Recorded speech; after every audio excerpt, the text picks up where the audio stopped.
It's no accident that each year intoxicated boaters cause injury to themselves, their boats and others, and in some cases are even involved in fatalities on the water. Such was the case of young Pete Crompton of Collingwood, Ontario, who was boating on Lake Joseph with his brother Jeff and some of their friends on July 13, 2003. A bunch of us were together. We were in Bala, in the Bala area. We were up there for the night. In that morning, we decided to take a boat ride to see the sunrise. Our boat went out first. We got out to the middle of the lake, wasn't very far from the boathouse where we launched, and sat and waited for the second boat to come out.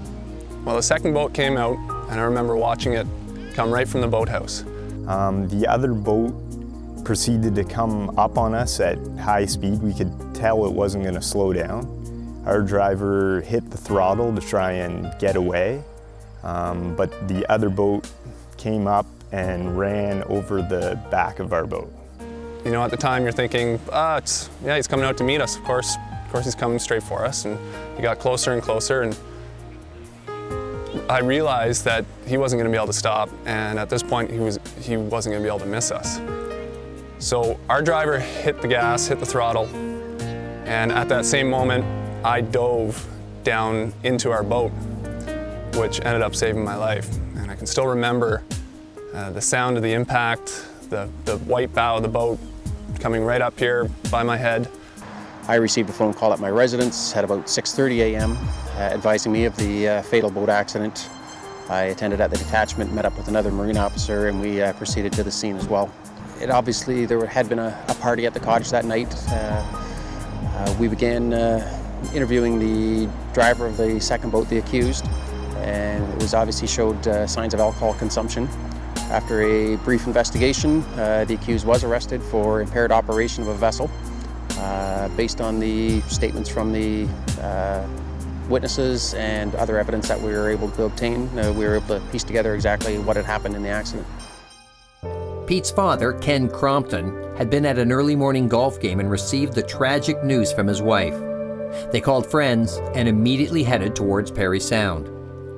What occurred was that when I arrived at the lake, the boat was tied up to the dock, and I was able to go down and uncover Pete. It was obvious that, in my mind, since I'm a lawyer, that this was a criminal event. The driver of the boat had already been taken away by the police to Parry Sound, and so ultimately he was charged with 8 criminal charges, 2 criminal negligence causing death and criminal negligence causing injury, impaired operation of a vessel, dangerous operation of a vessel, so that these are, if you look at the criminal code, criminal negligence causing death is under the homicide section of the criminal code. So these are extremely serious charges. At 27 years old, Pete Crompton was one of those rare individuals who knew exactly how to live life to the fullest. A phenomenal athlete, a humble friend, and terrific role model, Pete always made those around him feel alive, and they weren't about to let that go easily. Some of his friends approached me, I guess a year ago, asking whether I would consider setting up a foundation in Pete's name. And it's all volunteers, so we've incorporated and we have a charitable number. The mission statement of the foundation is to make donations to registered charities in the area of health, education, sport, and safety. Along with the foundation, Ski Day, and this giant Inukshuk erected in Sunset Park in Collingwood by the Cromptons, Bill 209 will also serve as part of a lasting legacy to help others avoid a similar tragedy. Ken Crompton suffered the ultimate heartache, the loss of a child. And Bill 209 is a testament to one man's persistence to change the law for everyone's protection.